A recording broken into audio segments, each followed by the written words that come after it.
Gusto ko lang makita ang balanse ng aking account.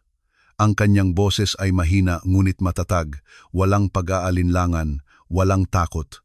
Lahat ng nasa silid ay agad na napalingon. Para bang ang mga salitang iyon ay ipinagbabawal sa lugar na iyon. Isang 10 taong gulang na batang lalaki na nakasuot ng simpleng sapatos, lumang kamiseta at medyo magulong buhok ang nakatayo sa harap ng salaming mesa sa VIP area ng pinakamahal na financial building sa Makati. Habang ang 12-dosenang matatanda ay nagtawanan na parabang narinig ang pinakamagandang biro ng taon, hindi man lang siya kumurap, inulit habang diretsyong nakatingin sa kahera. "Sir, gusto ko lang po tingnan ang balanse ko. Ito po ang password at ID ko. Bago ipagpatuloy ang kuwento, isulat sa comments section kung anong siyudad at bansa ka nanonood at mag-subscribe sa channel na ito." Balik sa kabilang mesa, ang manager ng bangko, isang matangkad na lalaki na may makinis na buhok at pilit na ngiti, ay dahan-dahang nagbukas ng kanyang bibig. Tinitigan niya ang bata mula ulo hanggang paa na parabang nakatingin sa isang naligaw na hindi alam kung nasaan siya. "Ikaw?" tanong niya. Nakunot noo. "Gusto mong tingnan ang balanse? Anong account?" "Bata, account ng ipon sa eskwelahan mula sa alkansya ng barya." Ilan sa mga nasa paligid ay nagsimula ng tumawa. Masamang tawa. Tawa ng mga taong naniniwala na ang pera ang nagtatakda ng halaga ng isang tao. Isang lalaki na nakasuot ng kulay abo na suit na may hawak na mamahaling baso ng juice ay bumulong sa babae sa tabi niya. Sigurado akong anak ng katulong. Ginagamit niya ang butas sa batas at pumasok dito, iniisip na mahalaga siya. Mas marami pang tawa. Ngunit hindi natinag ang bata. Iniunat lang niya ang kanyang kamay. Maliit ngunit matatag na kamay. May hawak na transparent plastic folder na naglalaman ng account number, orihinal na dokumento, at authorization letter. "Ito po ang account. Binuksan po ito ng lolo ko noong ipinanganak ako. Namatay po siya noong nakaraang linggo. Sabi po ng nanay ko, sa akin na po ito ngayon." Ang salitang namatay ay nagpatahimik ng kaunti sa silid, ngunit ang pagmamataas ay nananaig pa rin sa hangin. Nagkrus ng braso ang manager habang tumatawa ng nang-iinsulto. "Bata, ito ay isang eksklusibong lugar. Ang ordinaryong account ay nasa ibaba. Dito ay para lamang sa mga high-class na investor. Mga kliyenteng nagpapagalaw ng bilyon-bilyong piso, hindi mga bata na naglalaro pa ng video game." Bumuntong hininga ng malalim ang bata, tahimik na tumingin sa manager at sumagot, "Alam ko po ang aking sitwasyon at ayaw ko pong kumuha ng panganib. Gusto ko lang po tingnan ang balanse ko." Ang babae na nakatayo sa tabi ng lalaking umiinom ng juice ay dahan-dahang tinapik ang braso ng kanyang asawa, pinipigilan ang tawa. "Honey, i-record mo ito. Sigurado akong magba-viral ito." Samantala, nagsimulang maglakad ang isang security guard patungo sa bata, handa nang dalhin siya na parabang siya ay isang nanghihimasok. Ngunit hindi umurong ni isang hakbang ang bata. Maingat niyang inilagay ang folder sa mesa na parabang ito ay isang sagradong bagay at idinagdag, "Nangako po ako sa lolo ko na pupunta ako dito kaagad pagkamatay niya. Paumanhin po. Ngunit hindi po ako aalis nang hindi natutupad ang kanyang kagustuhan." Huminto ang mga tawa sa loob ng 2 segundo. 2 lang, hanggang may sumigaw sa likod, "Ipakita mo sa amin, milyonaryo, anong apelyido mo, tagapagmana." Kalmado, walang agresyon. Itinaas ng bata ang kanyang baba at malinaw na sumagot, "Ako po si Rizky Santos." Ang apelyidong iyon, ang simple at karaniwang apelyidong iyon ay nagdulot ng mas maraming pangungutya. "Santos," ulit ng manager habang tumatawa. "Hindi ko pa iyan narinig. Dito ay apelyido lang mula sa magazine ang pinapayagan. Bata, hindi mula sa listahan ng attendance sa eskwelahan." Muling nagtawanan ang lahat maliban sa bata. Siya ay nagtitipon ngunit walang nakakaalam. Siya ay pagod ngunit walang nakakapansin. Siya ay tumutupad ng pangako ngunit walang gumagalang sa kanya. "Sir, pwede niyo po bang ilagay ang numerong ito sa system? Iyon lang po ang kailangan ko. Ngumiti ng sarcastic ang manager. Sige, dahil napipilitan ka, titingnan ko. Sigurado akong may bonus para sa mga bata. Sumambulat ang biglaang madla sa tawa. Ngunit habang nagtatype ang manager sa computer, may nagsimulang mangyari. Natigilan ang manager. Nanlaki ang kanyang mga mata at nawala ang kanyang ngiti na parabang hindi kailanman nagkaroon. Sinubukan niyang mag-type muli, muli at muli. Nagsimulang manginig ang kanyang mga kamay. At sa unang pagkakataon, mula nang tumapak ang bata sa lugar na iyon, walang tumawa. Mahirap lumunok ang manager. Naramdaman niyang nasasakal ang kanyang hininga. Bata, sino ba talaga ang lolo mo? Sumagot lang ang bata habang nakatingin sa kanyang mga mata. Ang tanging tao na hindi kailanman tumawa sa akin. Kumurap ang manager ng ilang beses na parabang may ipinapakita ang monitor na imposible. Ginulpi pa niya ang mouse gamit ang kanyang kamay, inalis at isinaksak muli ang keyboard at inurong pa ang kanyang upuan ng kaunti na may maputlang mukha. Napansin ng mga bisita ang biglaang pagbabago at nagsimulang lumapit. Anong nangyari? Tanong ng lalaking umiinom ng juice kanina. Magkano ang balanse? Malamang pinakamataas na ay 100,000 at gift voucher. Bulong ng isang tao na sinusubukang kumuha ng mas maraming tawa ngunit walang tumawa. Bakit? May mali, may kakaiba, may mas malaki kaysa sa sinumang makakaisip doon. Nilinis ng manager ang kanyang lalamunan na sinusubukang manatiling kalmado. Kailangan kong kumpirmahin ang mga detalye sa internal system. Okay, sandali. Tahimik lang na nagmasid ang bata na may ugali na hindi inaasahan sa isang 10 taong gulang. Okay po, sagot niya. Maghihintay po ako. Tumalon ang manager mula sa kanyang upuan patungo sa gilid na pinto at naglaho sa loob. Bago pumasok, tinawag niya ang isang empleyado na bumubulong. Sumama ka sa akin, ngayon kailangan mong makita ito. At sumara ang pinto. Muling tumahimik. Nanatiling hindi gumagalaw si Rizky na ang kanyang mga kamay ay nasa ibabaw pa rin ng transparent plastic folder. Basang-basa ang kanyang mga mata, hindi dahil sa takot, kundi dahil sa mga alaala. Bumulong siya sa kanyang sarili. Lolo, ginawa ko po ang pinapagawa nyo. Huwag nyo po akong iwan mag-isa dito. Oo, ngunit walang nakarinig. Ngayon nang walang nang iinsulto sa bata, nararamdaman lang ng mga tao ang pagkausyoso. Lumapit ang isang ginang at nagtanong ng maingat, Bata, bakit ka nag-iisa? Alam ba ng nanay mo na nandito ka? Umiling ang bata ng walang kasalanan. Hindi po alam ng nanay ko na dumating ako ngayon. Gusto ko po sanang maghintay, pero nangako po ako sa lolo ko na pupunta po ako kaagad pagkamatay niya. Nanginig ang kanyang boses habang pumikit siya sa langit. Naantig ang ginang. Ilan sa mga tao ang nakaramdam ng pagkabahala. Nagpatuloy siya. Hindi po ako dumating para kumuha ng pera. Gusto ko lang po makita ang balanse. Dahil sabi po ng lolo ko, ang pera ay nagsasabi ng isang kuwento at maiintindihan ko lang po ito kapag nakita ko mismo. Ang pangungusap na ito ay tumama sa kamalayan ng bawat isa na nakarinig nito na parang bato. Samantala, sa loob ng isang espesyal na silid, mabilis na nagsalita ang manager at halos maubusan ng hininga sa isang matandang lalaki na tila siya ang head ng branch. Tingnan mo ito, sigaw ng manager na nanginginig at iniikot ang monitor. Imposible, ito ay isang system error. Walang error? Sagot ng head ng branch matapos suriin ito ng 3 beses. Ang account na ito ay selyado sa loob ng 10 taon sa utos ng korte at maaari lamang ma-access kapag ang isang menor de edad ay personal na nagsumite ng mga dokumento. Nagtinginan ang dalawa ng may takot at ang halaga, tanong ng manager na pinagpapawisan. Tama. Sagot ng head ng branch sa mahinang boses na halos hindi makapaniwala. Ito ay hindi isang checking account. Ito ay isang personal asset account, international investment fund assets, property under deposit. Hindi ito ordinaryong balanse ng bangko. Kaya ang batang ito ay maaaring ang lehitimong tagapagmana ng isang napakalaking kayamanan. Ipinikit ng manager ang kanyang mga mata na nahihiya sa kanyang sinabi kanina.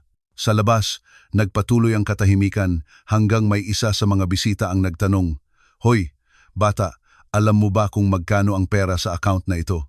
Bumuntong hininga ng malalim ang bata, hindi ngumiti, hindi sumisikat ang kanyang mga mata, walang ipinakitang kasakiman. "Hindi," sabi niya.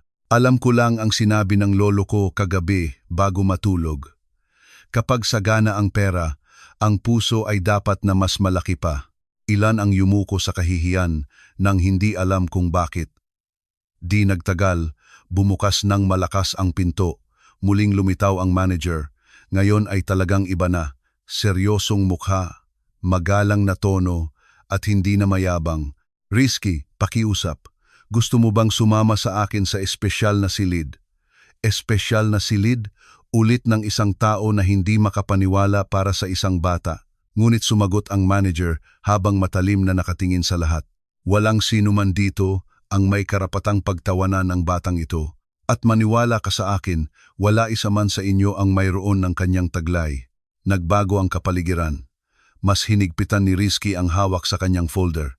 Hindi agad siya gumalaw. "Inay, pwede po bang sumama sa akin?" Ngumiti ang manager ng walang pangungutya. "Siyempre, nasaan siya?" Yumuko si Risky. "Nasa trabaho po siya ngayon, hindi po makakapunta. Pero dumating po ako dahil nangako po ako." Sumulpot ang head ng branch sa likod ng manager na may seryoso at magalang na ekspresyon. "Kaya't habang wala ang iyong ina, kami ay nasa iyong tabi. Dahil ngayon, Risky, dapat kang tratuhin ng mundo ayon sa kagustuhan ng iyong lolo." Bumuntong hininga ng malalim ang bata at sa unang pagkakataon mula nang pumasok ay halos maiyak siya. Hindi dahil sa lungkot, kundi dahil sa kaginhawaan. "Sige po, handa na po ako," at umalis siya. Sumara ang salaming pinto ng silid sa kanyang likuran at walang sino man doon ang nakakaalam na hindi lang numero ang makikita ng bata. Ang espesyal na silid ay maliit na may maliwanag na mesa na gawa sa kahoy, 2 upuan, ilaw na nakasindi, at isang monitor na konektado sa internal system ng bangko. Walang luho, ngunit may katahimikan. Maingat na isinara ng manager ang pinto. Hindi tulad ng pagpasok niya ilang minuto kanina, ayaw niyang may makarinig sa labas. Walang tunog, walang hininga, walang emosyon. Itinuro ng head ng branch ang upuan. "Risky, pwede kang umupo dito? Huwag kang matakot, walang sinuman ang sasaktan ka." Dahan-dahang umupo ang bata na ang kanyang mga paa ay nakasabit dahil hindi umabot sa sahig. Inilagay niya ang transparent plastic folder sa mesa na parabang nagtatago ng kayamanan. Ang tanging bagay na natira mula sa taong pinagkakatiwalaan niya ng lubos. Sa loob ng folder na ito, kalmadong sabi ng head ng branch, "Ay mga dokumento mula sa taong labis na nagmamahal sa iyo at ngayon ang araw upang tuparin ang kanyang kagustuhan." Mahirap lumunok si Risky. Pinipigilan ang kanyang hininga sa loob ng ilang segundo. "Kilala niyo po ba ang lolo ko?" tanong niya na may pag-asa sa kanyang mga mata. Nag-alinlangan ang head ng branch ng sandali at malambing na sumagot, "Hindi personal, ngunit alam ko ang kanyang kuwento at alam kong hindi niya iniwan ang lahat ng ito nang nagkataon lang." Yumuko si Risky. Ang kanyang lolo ay ang kanyang bayani, ang kanyang kanlungan, ang kanyang kaibigan. Wala siyang marangyang bahay, mamahaling kotse o mamahaling relo, ngunit mayroon siyang kanyang mga salita, kanyang karangalan at isang nakakapagpakalma na tingin. "Maaari ba nating buksan ang folder?" tanong ng manager na humihingi ng pahintulot. Tumango si Risky. Maingat na binuksan ng manager ang folder at kinuha ang 3 bagay. Isang opisyal na papel na nakatupi ng 3 beses, isang sulat na sulat kamay, isang maliit na gintong susi. Nang makita ni Risky ang sulat, nakaramdam siya ng matinding sakit sa kanyang puso. Ito ay sulat kamay ng kanyang lolo. Makikilala niya ito kahit nakapikit ang kanyang mga mata. Ito ang parehong sulat na lumitaw sa mga tala sa loob ng aparador, sa panalangin na nakadikit sa refrigerator at sa tula tungkol sa pag-asa na nakatago sa ilalim ng unan. "Maaari mo itong basahin kung gusto mo," sabi ng head ng branch. Itinaas ni Rizky ang sulat gamit ang dalawang kamay, bumuntong hininga ng malalim at dahan-dahang nagsimula. Aking minamahal na apo, kung binabasa mo ito, ibig sabihin ay wala na ako. Huwag kang umiyak, nangako ako na sasamahan kita hanggang sa huling araw ng aking buhay at tinupad ko ang aking pangako. Ngayon kailangan kong tuparin mo ang hiniling ko. Huwag kailanman ikahiya kung sino ka. Sinusubukan ng mundo na sukatin ang halaga sa pera. Sinusukat ko ang iyong halaga sa karakter. Kung malaki ang iyong pera, dapat mas malaki pa ang iyong puso. Nagluluha ang mga mata ni Rizky, ngunit hindi siya tumigil sa pagbabasa. Hindi ka ipinanganak para yurakan. Hindi ka ipinanganak para magtago. Ipinanganak ka para magpasya sa iyong sariling landas. May iniwan ako para matiyak iyan, ngunit ang tunay na halaga ay wala sa numero. Nanginginig ang sulat sa kamay ng bata. Naghintay ang head ng branch at pagkatapos ay magiliw na nagsabi, Rizky, ngayon kailangan nating i-access ang system. Okay po, tumango lang ang bata. Inilagay ng manager ang account number, access code at legal authorization. Pagkatapos ay tinipin niya ang buong pangalan ng kanyang lolo at kinumpirma ang authorization kasama na ang birth certificate ni Rizky. Nagsimulang mag-load ang screen. Sa simula, file lang ang lumabas, pagkatapos ay iba't ibang asset code, pondo at petsa ng transaksyon. Sa wakas, lumabas ang huling linya ng kabuuang balanse na available pagkatapos ng pagsumite ng tagapagmana. Lumabas ang isang kulay abong bar, ngunit nakatago pa rin ang mga numero. Naghihintay ng huling utos, bumuntong hininga ng malalim ang manager, hawak ang mouse. Bago ko ito ihayag sa iyo, Rizky, kailangan kong magtanong ng isang mahalagang tanong. Pinunasan ng bata ang kanyang luha gamit ang likod ng kanyang kamay. Tanong lang po, naiintindihan mo ba na ang bawat desisyon na gagawin mo mula ngayon ay maaaring magpabago sa iyong buhay magpakailanman? Nag-alinlangan ng kaunti si Rizky, ngunit matatag na sumagot, naiintindihan ko po. Inihanda po ako ng lolo ko para dito. Tinitigan ng head ng branch ang bata at idinagdag, mayroon na lang isang huling hakbang. Kailangan nating kumpirmahin ng pasalita na gusto mo talagang makita ang iyong balanse ngayon nang walang presensya ng matanda na miyembro ng pamilya. Sigurado ka ba? Tiningnan ni Rizky ang kanyang sariling mga kamay, tiningnan ang sulat at tiningnan ang gintong susi. Alam niyang kung hindi siya magtatanong ngayon, maaaring hindi na siya magkaroon ng lakas ng loob muli. Kaya sumagot siya, gusto ko po itong makita. Nag-click ang manager. Nagsimulang lumabas ng dahan-dahan ang screen. Una ay lumabas ang dalawang salita, pinagsamang assets. Pagkatapos ay nagsimulang mag-load ang isang serye ng mga digit. Isang malaking halaga. Mas malaki kaysa sa sinumang nakaisip sa silid na iyon. Ngunit bago lumabas ang kabuuang halaga, kumurap ang system. Lahat ay natigilan sa loob ng segundo. Lahat ay nagpigil ng hininga. Hindi kumurap si Rizky. At nang sa wakas ay nagsimulang lumabas ang numero, may malakas na kumatok sa pinto at isang boses ang sumigaw mula sa labas. Buksan mo ngayon, kailangan kong kausapin siya. Nanlaki ang mga mata ng head ng branch. Sino dyan? Ang boses ay sumagot ng desperado, halos umiiyak. Ako ang kanyang ina. Huwag ninyo siyang hayaang makita ito ng mag-isa. Halos matanggal ang pinto sa kanyang bisagra nang tawagin ito sa pangalawang pagkakataon. Sir, pakiusap. Nanginig ang kanyang boses na para bang tumakbo siya ng milya-milya. Bumuntong hininga ng malalim ang head ng branch, sininyasan ng manager at maingat na binuksan ang pinto. Pumasok si Ginang Santos, ang ina ni Rizky, tumatakbo na halos walang hininga na may luha na umaagos sa kanyang mukha at ang kanyang apron ay nakatali pa rin sa kanyang baywang, na para bang iniwan niya ang kanyang trabaho na hindi tapos. Ang kanyang buhok na nagmamadaling tinirintas ay nagpapakita na wala siyang oras para ayusin ang kanyang sarili. Tumakbo siya patungo sa bata at niyakap siya ng mahigpit na para bang nakita ang isang nawala sa loob ng maraming taon. Natigilan si Rizky. Hindi niya maintindihan kung bakit desperado ang kanyang ina Inay, anong nangyari? Ayos lang po ako. Hinawakan niya ang balikat ng kanyang anak. Tiningnan ang kanyang mga mata na para bang naghahanap ng mga hindi nakikitang sugat. Ikaw, hindi mo ito maaaring makita ng mag-isa. Hindi mo naiintindihan. Sinubukan ng head ng branch na mamagitan ng kalmado. Ginang Santos, ligtas po ang inyong anak. Sinusunod lang po namin ang proseso. Mayroon po siyang buong karapatan sa mana na iniwan ng kanyang lolo. Alam ko, siningit niya sa basag na boses. Alam ko ang iniwan ng aking biyenan, ngunit hindi ninyo alam ang iba. Hindi ninyo alam ang bigat na dala nito. Kumunot ang noo ni Rizky. Inay, tinatakot niyo po ako. Kinuskos ni Ginang Santos ang kanyang mga mata, sinusubukang pakalmahin ang kanyang sarili. Hindi pa siya kailanman nakita na mahina, hindi pa siya kailanman umiyak, palagi niyang sinusolo ang lahat. Ngunit sa sandaling iyon ay para bang nawala ang sahig sa ilalim ng kanyang mga paa.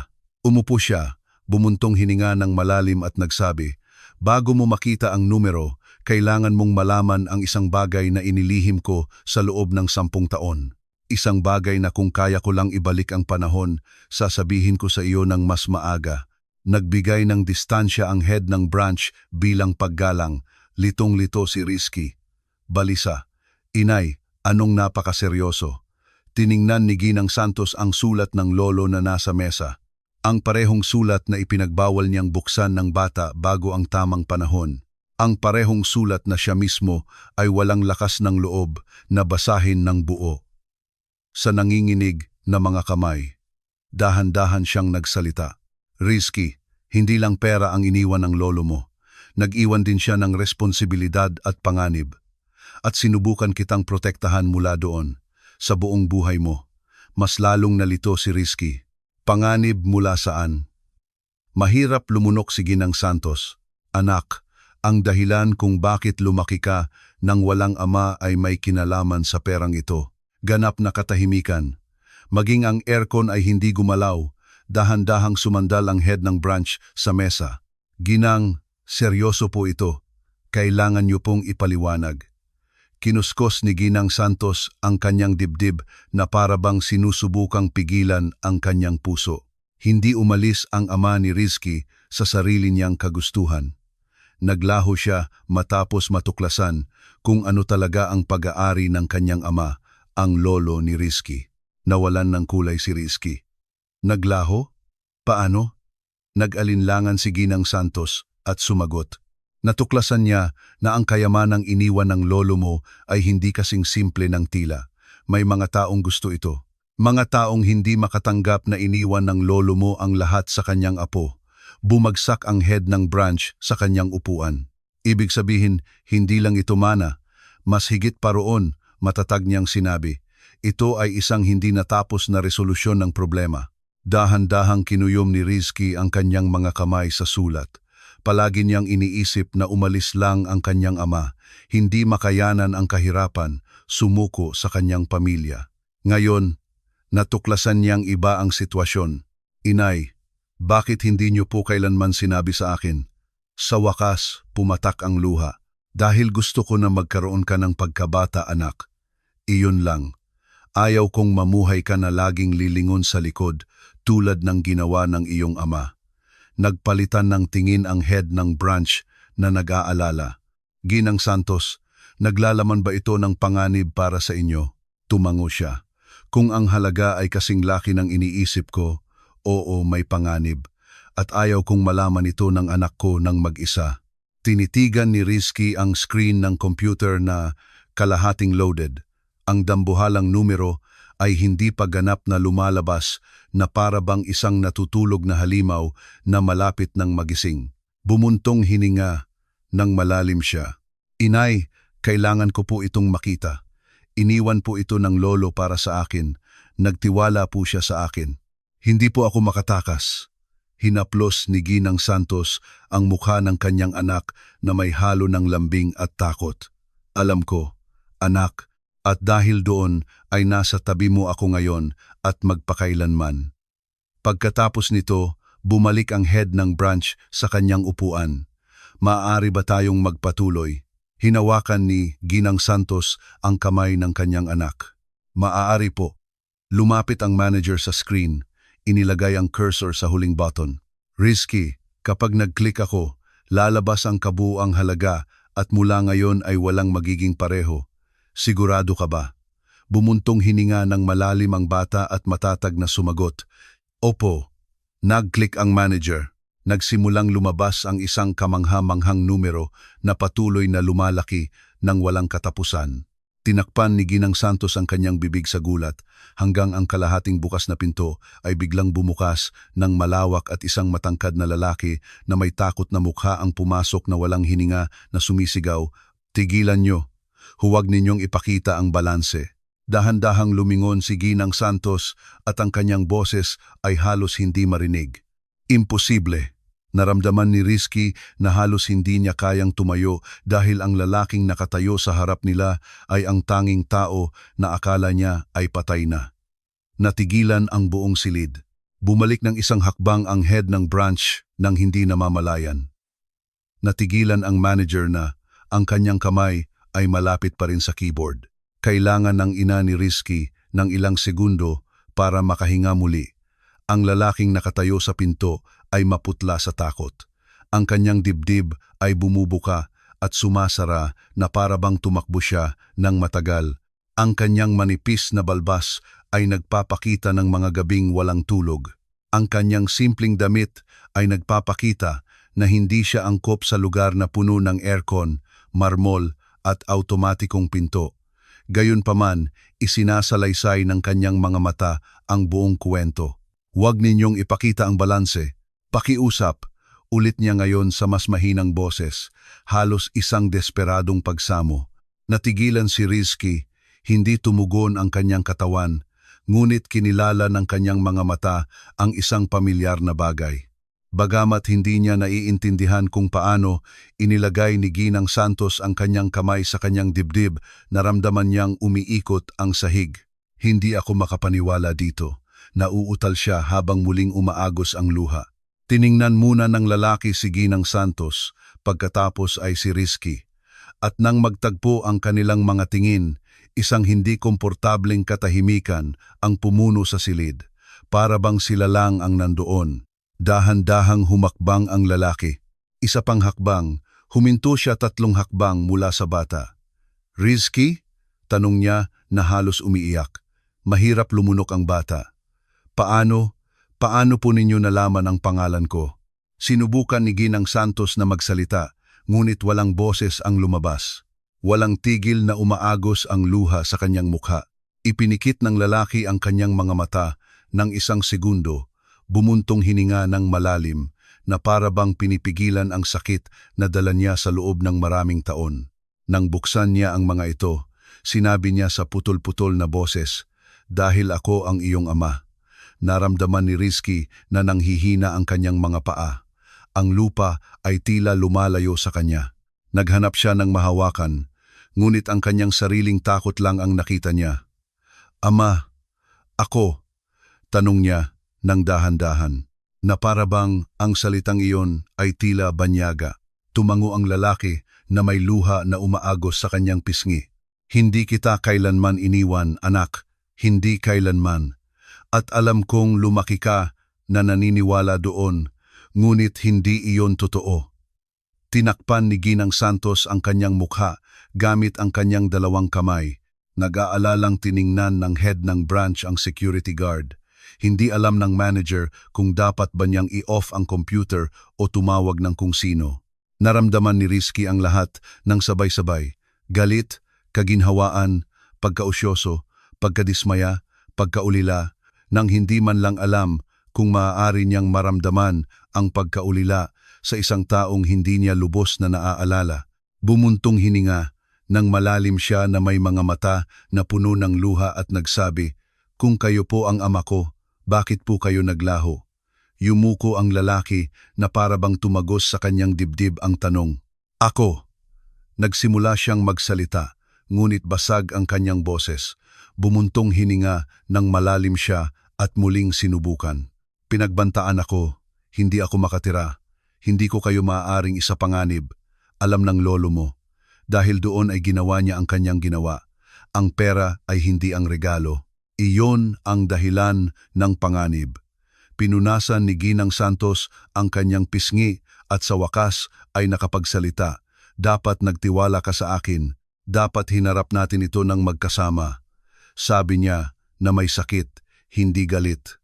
Hinarap niya si Ginang Santos na may mukha na wasak. Sinubukan kong bumalik, Sri. Sa loob ng maraming taon, naghanap ako ng ligtas na paraan. Ngunit hindi ko kailanman nakita.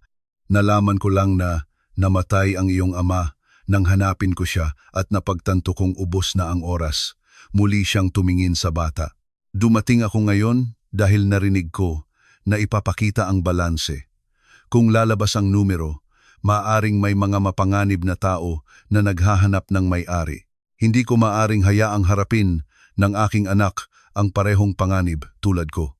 Bumuntong hininga ng malalim si Rizky na pinipigilan ang luha. Gusto ko lang po tingnan ang balanse ko, sabi niya ng mahina, halos pabulong. Pero ngayon hindi ko na po alam kung gusto ko itong makita. Dahan-dahang lumapit ang kanyang ama at inilagay ang kanyang kamay sa balikat ng bata. Rizky, ang balanse ay maaring magpabago sa iyong buhay, ngunit maaari din nitong guluhin ang lahat. Ang tanging bagay na talagang mahalaga ngayon ay ang katotohanan. Tinitigan ng bata ang screen na hindi gumagalaw. Ang loading bar ay natigilan sa lugar nito at naramdaman niya na nag-iisa siya sa harap ng isang desisyon na walang matanda doon ang naglakas loob na gawin. Nilinis ng head ng branch ang kanyang lalamunan na sinusubukang manatiling propesyonal. Sir, kung kayo po talaga ang ama ni Rizky, kailangan po naming kumpirmahin ang inyong pagkakakilanlan. Ngunit bago iyon, kailangan ko pong malaman kung gusto ninyong magpatuloy o mas gugustuhin ninyong ihinto ang proseso ng pagtingin sa balanse. Bumigat ang kapaligiran. Naghintay ang lahat sa sagot ng bata, kasama na ang kanyang ama. Pagkatapos ay tiningnan ni Rizky ang kanyang ina at mahina siyang nagtanong, "Inay, anong dapat kong gawin?" Pinunasan ni Ginang Santos ang kanyang luha, bumuntong hininga ng malalim at sumagot sa mapagmahal na boses. "Anak, ngayon hindi mo kailangang pumili ng pera, ngunit kailangan mong pumili kung sino ka at sino ang gusto mong maging mula ngayon." Tiningnan ng bata ang kanyang ama, pagkatapos ay ang screen at pagkatapos ay ang sulat at sinabi niya, "Bago po ako magpasya, gusto ko po munang marinig ang lahat. Ang buong katotohanan mula simula ng walang mga lihim." Bumuntong hininga ng malalim ang ama, dahan-dahang tumango at bumulong. Kaya ngayon na ang oras. Kinuha niya ang upuan, umupo sa harap ng kanyang anak at naghanda. Ngunit bago magsalita, muling bumukas ang pinto at isang babae na may seryosong mukha ang pumasok na nakasuot ng pormal na damit at may itim na bag sa kanyang kamay. "Tila ako ay dumating sa tamang oras," sabi niya. Agad na lumingon ang lahat. Pumasok ang babae ng matatag, diretsyong tingin ng walang ipinapakitang takot o pagkagulat. Tila sanay siya sa paghawak ng mahihirap na sandali, tulad ng isang taong nagdadala ng balitang nagpapabago ng buhay. Dahan-dahan niyang isinara ang pinto na para bang gusto niyang iwan sa labas ang lahat ng hindi kabilang sa sandaling ito. "Magandang hapon po," kalmadong sabi niya. "Ako po si Ginang Reyes. Ako po ang abogado ng lolo ni Rizky bago pa siya namatay." Agad na napataas ng ulo ang ina na nagulat. Ang bata ay nakikinig ng mabuti. Mahirap lumunok ang ama na tila nabigla. Tinitigan ng abogado ang paligid sa loob ng ilang segundo, sinusuri ang lahat, ang computer screen na natigilan habang naglo-load, ang kinakabahang ekspresyon sa bawat mukha nila at ang tensyon sa hangin na parang malamig na simoy. "Dumating po ako dahil nakatanggap po ako ng abiso mula sa internal system ng bangko na nagsasabing sinimulan ninyo ang access sa balanse," paliwanag niya. "Ibig sabihin, ang mga sumusunod na tagubilin ay dapat basahin ngayon, bago ang huling pagbubukas." Itinaas ng manager ang kanyang kamay na litong-lito. "Ngunit Ginang, hindi pa po namin tapos kumpirmahin ang data." Nagbigay siya ng maikling senyas gamit ang kanyang ulo. "Huwag kang mag-alala. Ang testamento ay hindi nakadepende sa pag-apruba ng bangko. Ito ay opisyal na. Kailangan mo lang pakinggan ang iba pa. Tinitigan siya ni Rizky ng mausisa. At may iba pa? Binuksan ni Ginang Reyes ang folder, kinuha ang isang makapal na sobre at inilagay ito sa mesa. Tila luma, ngunit napakahusay na inalagaan. Oo, Rizky, ang lolo mo ay nag-iwan ng higit pa sa pera. Nag-iwan siya ng paliwanag at ito ay mababasa lamang kapag sinubukan mong tingnan ang iyong balanse sa unang pagkakataon. Bumuntong hininga ng malalim ang ama, kinakabahan, na para bang alam niya ang mangyayari, ngunit umaasang nagkakamali siya. Ginang Reyes, tawag niya ng medyo nanginginig. Sigurado po ba kayong dapat itong gawin ngayon? Tiningnan siya nito ng matalim. Ito ay utos mula sa iyong biyenan at hindi siya kailanman nagbigay ng utos ng walang dahilan. Maingat na pinagmasdan ni Rizky ang lahat na bumibilis ang tibok ng puso. Hindi niya maipaliwanag, ngunit naramdaman niya na ang babae ang susi sa lahat ng inilihim sa loob ng maraming taon. Hinila ng bata ang upuan. Dahan-dahang umupo at nagsabi, "Maaari po ba ninyo itong basahin? Gusto ko po malaman kung ano ang gusto ng lolo na iparating sa akin." Tumango ang abogado at kinuha mula sa sobre ang isang sulat kamay na papel na may matatag, maganda at malinis na kaligrapya, na para bang nagsanay ang lolo sa kung ano ang sasabihin sa loob ng maraming araw. Bumuntong hininga ng malalim siya, binuksan ang sulat at nagsimula. "Aking minamahal na apo, kung naririnig mo ang mensaheng ito, ibig sabihin ay malaki ka na at hinahanap mo na ang iyong balanse. Ngunit bago ang numero, kailangan mong malaman ang iyong kasaysayan. Ang katotohanan ay hindi kailanman inilihim para saktan ka, kundi para iligtas ka." Mahigpit na hinawakan ni Rizky ang braso ng upuan. Tinakpan ng ina ang kanyang bibig gamit ang kanyang daliri. Yumuko ang ama na halos maiyak. Nagpatuloy ang abogado, "Nang naglaho ang iyong ama, hindi dahil sa iniwan niya ang kanyang pamilya. Sinundan siya. May mga mapanganib na tao na malapit na gusto ang isang bagay na akala nila ay mayroon kami, ang password ng pera na hindi sa kanila. Lumayo siya para protektahan ka. Iniligtas ka niya kahit kinamumuhian siya ng mga ito. Dahil doon, nagsimulang umiyak ang ina ng tahimik, hindi kalungkutan kundi halo ng kaginhawaan at pagkakasala. Tiningnan ni Rizky ang kanyang ama na may ibang mga mata. Pinanatili ng abogado ang matatag na tono. "At kung tinitingnan ang balanse, ibig sabihin ay sapat na ngayon ang ligtas para lumabas ang katotohanan. Ngunit tandaan, Rizky, ang pera ay hindi ang regalo. Ito ay patunay lamang na walang sinuman ang nagtagumpay na sirain ang pag-aari ng ating pamilya." Huminto sandali ang abogado at binaliktad ang pahina. "Ngayon, aking apo, pakinggan ng mabuti. Ang perang ito ay ibibigay lamang kung sa wakas ay pipili ka. Oo, may dalawang pagpipilian at ikaw lamang ang magpapasya kung paano magiging ang iyong buhay mula ngayon." Nanlaki ang mga mata ni Rizky. "Dalawang pagpipilian?" tanong niya, nang mahina. Tumango ang abogado na may seryoso at diretsong ekspresyon. "Oo, dalawa," kalmadong inulit niya. "At hindi ito tungkol sa pagiging mayaman o mahirap. Ito ay tungkol sa kapalaran." Inilagay niya ang sobre sa mesa.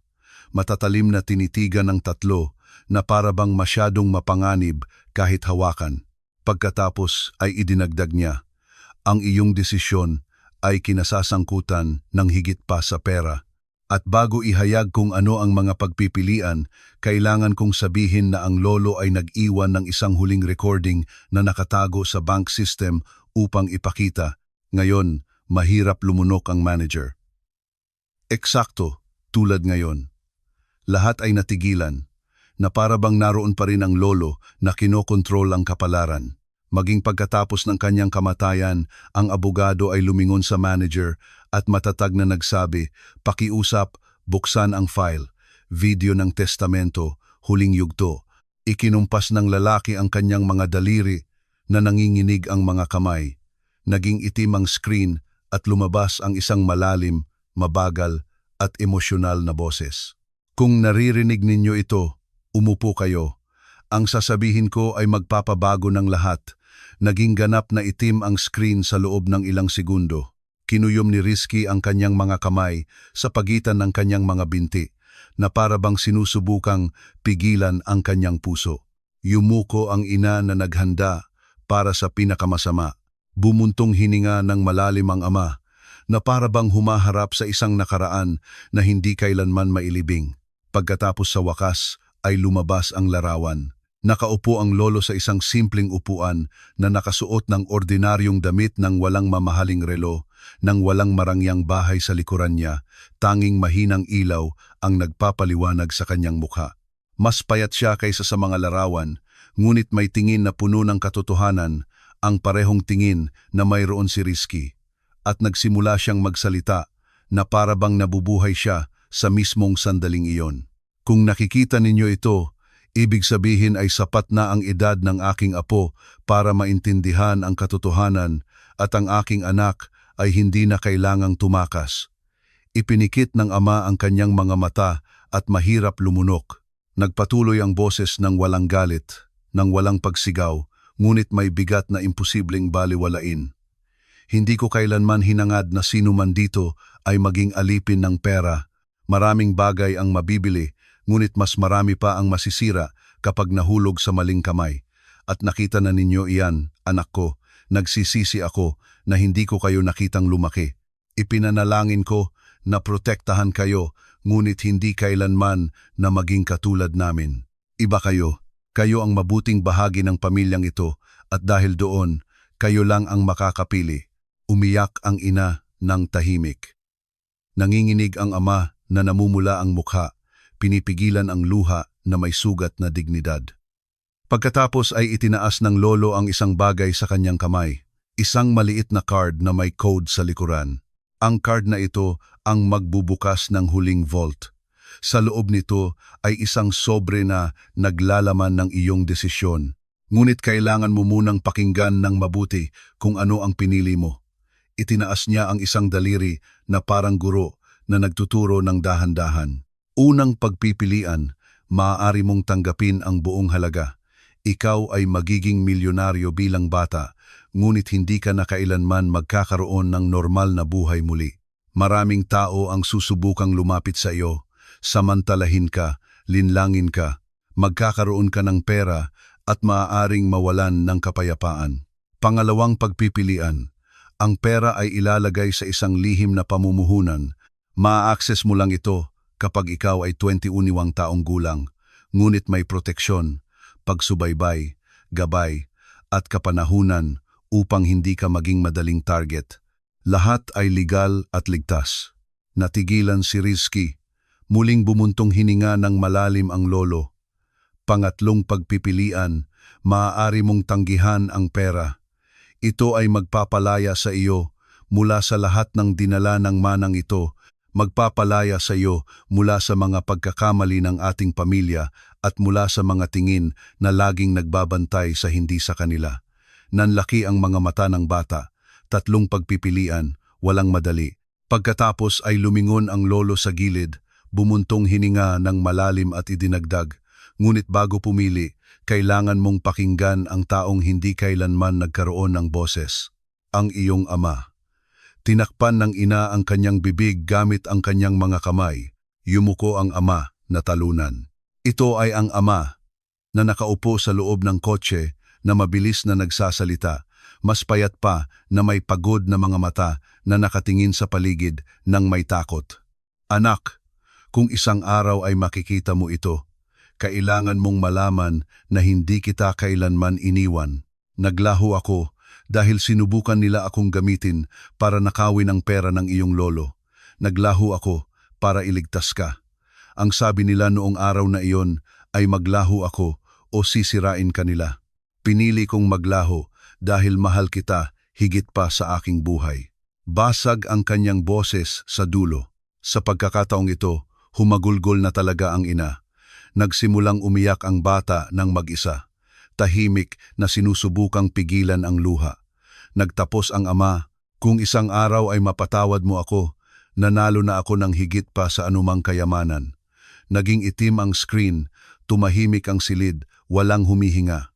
Pagkatapos ay mahinang nagtanong ang manager, halos pabulong, "Risky, gusto mo bang magpatuloy?" Pinunasan ng bata ang kanyang luha gamit ang likod ng kanyang kamay. Mukha siyang maliit sa upuan, ngunit sa loob ay napakalaki niya. "Gusto ko po," matatag na sagot niya. Tumangulang ang abogado na may luha sa mga mata. "Kung gayon, oras na upang pumili," sabi niya. "At ikaw lang ang makakapagsalita ngayon." Inilagay ni Risky ang kanyang mga kamay sa mesa. Bumuntong hininga ng malalim at ipinikit ang kanyang mga mata. Naramdaman na mas maliit ang silid kaysa dati. Mabigat ang hangin. Ang bawat segundo ay parang isang buong taon. Ipinikit ni Risky ang kanyang mga mata. Sa loob ng ilang segundo, bumuntong hininga ng malalim na para bang nakikipag-usap sa isang tao sa loob niya. Hindi siya matanda, walang degree sa kolehiyo, hindi negosyante, hindi tagapayo, ngunit mayroon siyang isang bagay na nawala na sa maraming matatanda, ang kadalisayan ng konsensya. Nang buksan niya ang kanyang mga mata, hindi na siya nanginginig. Nakapagpasya na siya sa manager ng abogado. Ang ama at ina ay naghihintay na para bang nasa harap ng isang Chief Justice. "Maaari po ba akong magsalita?" Magalang na tanong ng bata. Tumango ang manager. "Siyempre, nasa iyo ang desisyon." Tiningnan muna ni Risky ang kanyang ama. Hindi siya tumingin ng galit o naninisi, tulad ng sinusubukang intindihin ang hindi pa niya alam. "Nang dumating po ako dito, akala ko po gusto ko ng pera," sabi niya. "Dahil lahat po ay pinag-uusapan ito, dahil tila ang mga taong may pera lang ang mahalaga." Umiyak ang ina ng tahimik. Tiningnan siya ng ama na para bang hindi niya kailanman nakita ng malinaw ang kanyang sariling anak dati. "Pero ngayon naiintindihan ko po na ang pera ay hindi ang gumagawa kung sino ka. Ipinapakita lang po nito kung sino ka talaga. At lumalaki pa po ako. Hindi ko pa nga po alam kung sino ako magiging." Nagsalita siya sa abogado, pagkatapos ay sa manager. "Kung mayroon po akong pera na iyon ngayon, susubukan po akong bilhin ng mga tao, susundan ako, tratuhin ako ng iba. Magiging target po ako, hindi tao." Bumuntong hininga, nang malalim siya na may kapanahunan ng isang matanda.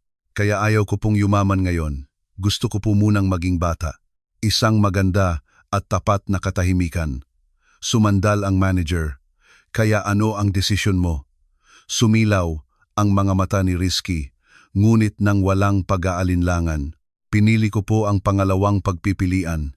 Ilagay sa pamumuhunan, itago, protektahan. Sasali lang po ako kapag mayroon na akong kapanahunan," ng isang matanda. Inayos ng abogado ang kanyang salamin na tila na antig. "Iyon ay isang napakatalinong desisyon, Risky." Ngunit patuloy na tinitigan ng bata ang mga matatanda na para bang nagbibigay ng payo sa mundo. "Ayaw ko po magmadaling lumaki. Ayaw ko po maging sikat. Ayaw ko po suportahan ng sinuman. Gusto ko po mag-aral, magkaroon ng normal na mga kaibigan, maglaro, magkamali, matuto ng walang taong sinusubukang bilhin ang aking ngiti." Nagsimulang umiyak ng mas malakas ang ina. Ngunit ngayon ay luha ng kaginhawaan, pagkatapos ay nagkaroon ng hindi inaasahang sorpresa. "Pero," sabi ni Risky na itinaas ang kanyang hintuturo, "may isang kahilingan." Tinitigan siya ng lahat ng matalim. "Gusto ko po na gamitin ang bahagi ng pera ngayon, pero hindi po para sa akin." Nanlaki ang mga mata ng manager na litong-lito. "Para kanino, Risky?" At sumagot siya ng may pagiging simple ng isang bata at karunungan ng isang taong nabuhay na ng 1,000 taon. "Para tulungan po ang ibang mga bata na hindi kailanman nagkaroon ng pagkakataon. Mga batang natutulog na gutom, na may mahirap na eskwelahan, na walang sinumang nagtatanong kung kamusta sila, na iniisip nilang ipinanganak sila para matalo." Tinakpan ng ina ang kanyang bibig gamit ang kanyang mga kamay. Ipinikit ng ama ang kanyang mga mata, naramdaman na wasak sa loob. Inilagay ng abogado ang kanyang kamay sa kanyang dibdib. Kailangan ng manager na bumuntong hininga ng malalim. Risky, ang 10 taong gulang na bata ay idinagdag. Gusto ko po na ang bahagi ng perang iyon ay maging pagkakataon para sa mga hindi nakikita. Dahil walang sinuman ang karapat-dapat na mag-isa sa simula ng buhay. Walang kumuha ng litrato, walang pumalakpak, walang nag-record ng video. Ngunit ang sandaling iyon ay nakaukit sa alaala bilang isa sa pinakamagandang araw na nakita ng bangko. Nagtanong ang abogado sa nanginginig na boses, "At ilang porsyento ang gusto mong i-donate?" Ngumiti siya ng may tapat na pagiging simple. Sapat para baguhin ang maraming kwento, ngunit hindi sapat para tapusin ang aking kwento at naunawaan ng lahat. Para sa isang henyo, ito ay napakatalino. Para sa isang negosyante, ito ay estratehiko. Para sa isang nasaktang matanda, ito ay imposible. Ngunit para sa isang bata na may dalisay na kaluluwa, ito ay simple. Isinara ng manager ang kanyang laptop. Tahimik na pinunasan ang sulok ng kanyang mga mata at nagsabi, "Mula ngayon, Risky, bukod sa pagiging tagapagmana, ikaw ay magiging tagapagtatag." Nanlaki ang mga mata ni Risky. "Tagapagtatag ng ano?" Sumagot ang manager na may maliit na ngiti. "Ang Santos Foundation, mga batang may karapatan sa kinabukasan." Niyakap ng ina ang kanyang anak sa unang pagkakataon nang walang takot na saktan siya. Dahan-dahang lumapit ang ama na parang isang taong bumalik mula sa emosyonal na pagkatapon, lumuhod sa harap ng kanyang anak at sinabi sa boses na basag sa katotohanan, "Anak, hindi ko kailanman sa buhay ko naramdaman ang labis na pagmamalaki sa sinuman." Hindi natukso si Risky ng pera. Niyakap niya ang kanyang ama at iyon ay mas mahalaga kaysa sa anumang vault. Tumahimik ang bangko nang umalis sila. Hindi na ito mukhang parehong lugar kung saan ilang minuto kanina ay namayani ang tensyon, takot at pag-asa ng isang eskandalo. Ngayon ang nararamdaman lang ay paggalang. Hindi dahil sa pera, kundi dahil sa kabutihan ng bata. Dahan-dahang bumaba si Risky sa hagdan habang hawak ang kamay ng kanyang ina. Sinundan ng ama ng malapitan na para bang gusto niyang tiyakin na walang masamang mangyayari sa kanyang anak muli, hindi sa lugar na iyon o sa kanilang sariling tahanan. Sa labas ay malamig ang gabi at mahinang umihip ang hangin na para bang nililinis ng mundo ang lumang hangin upang magbigay daan sa isang bagong kabanata. "Gusto mo bang kumain ng kahit ano?" tanong ng ina. Nag-isip si Risky sa loob ng ilang segundo. Dati ay hihingi siya ng sinangag, pansit, iced tea, ice cream, lahat ng hihingiin ng mga bata ng buong puso. Ngunit ngayon nang hindi maipaliwanag, may iba sa loob niya. "Baka mamaya na lang po," sagot niya. "Gusto ko po munang umuwi." Nagpalitan ng tingin ang dalawang magulang. Hindi pa nila siya kailanman narinig na magsalita ng ganoon. Nang walang pagkabalisa, nang walang pagmamadali, kundi may kapayapaan lamang. Sumakay sila sa kotse. Iba ang tingin sa lungsod, bagamat ito ang parehong lungsod. Nang huminto ang kotse sa harap ng bahay, pinatay ng ama ang makina at lumingon sa kanyang anak. "Anak, kailangan kong humingi ng tawad sa iyo." Tiningnan ni Risky ng kalmado. "Paumanhin po, para saan?" Kailangan ng lalaki ng ilang segundo para makahanap ng lakas ng loob at nang makita niya, hindi ito perpekto. Ngunit tapat. "Gusto kong maging kung ano ang pinapangarap ko at nakalimutan kong tanungin kung ano ang gusto mong maging." Bumuntong hininga ng malalim ang ina, pinipigilan ang kanyang emosyon. Umiling si Risky nang may kapanahunan na hindi angkop sa kanyang 10 taong gulang. "Ayos lang po ang lahat, ama. Ngayon po ay maaari na tayong magsimula sa tamang paraan." Pumasok sila sa bahay. Pagod si Risky, ngunit hindi pisikal na pagod. Ito ay ang bigat ng paglantad ng kanyang sariling kaluluwa sa mundo sa unang pagkakataon. Pumasok siya sa silid, isinara ang pinto at umupo sa kama. Kinuha niya ang kahon mula sa kanyang lolo na bukas na mula nang magsimula ang lahat sa loob. Bukod sa mga dokumento ng bangko, may isang lumang larawan ng lolo na may hindi kilalang bata sa tabi niya. Siguro ang kanyang ama noong bata pa. Mula sa ilalim ng kahon ay nahulog ang isang mas maliit na sobre. Nahuli ito ni Rizky. Ito ay sulat mula sa kanyang lolo. Ang address ng tatanggap ay para kay Rizky. Basahin lamang kapag naiintindihan mo ang halaga ng lahat. Naramdaman ni Rizky na nanginginig ang buong katawan niya, na para bang alam ng sulat kung anong eksaktong araw ngayon. Maingat niyang binuksan ito. Matatag ang sulat na parang isinulat ng may kaluluwa at nababasa, "Aking maliit na Rizky." Kung binabasa mo ito, ibig sabihin ay naiintindihan mo na ang buhay ay higit pa sa materyal na bagay. Huwag mong hayaang tukuyin ng pera kung sino ka.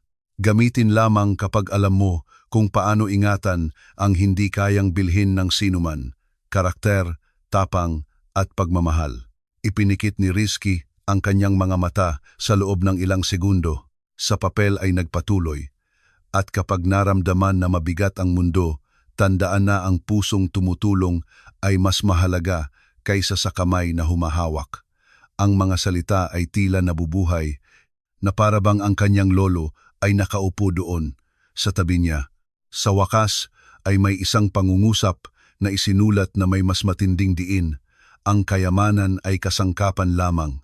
Ang tunay na milyonaryo ay ang taong nakakaalam kung para kanino siya nabubuhay. Dahan-dahang ngumiti ang bata, hindi panlabas ng ngiti, kundi panloob. Bumangon siya mula sa kama, binuksan ang drawer ng mesa at inilagay ang sulat na parabang nagtatago ng kinabukasan sa loob ng isang vault. Pagkatapos ay kumuha siya ng isang blanko na papel, umupo at nagsimulang magsulat. Proyekto 1. Ang aking unang misyon, humanap ng mga bata malapit sa aking syudad na nangangailangan ng tunay at agarang tulong. Susunod ay isinulat niya, at titingnan ko ang kanilang mga mata isa-isa. Hindi gusto ni Rizky na yumaman, gusto niyang maging kapaki-pakinabang.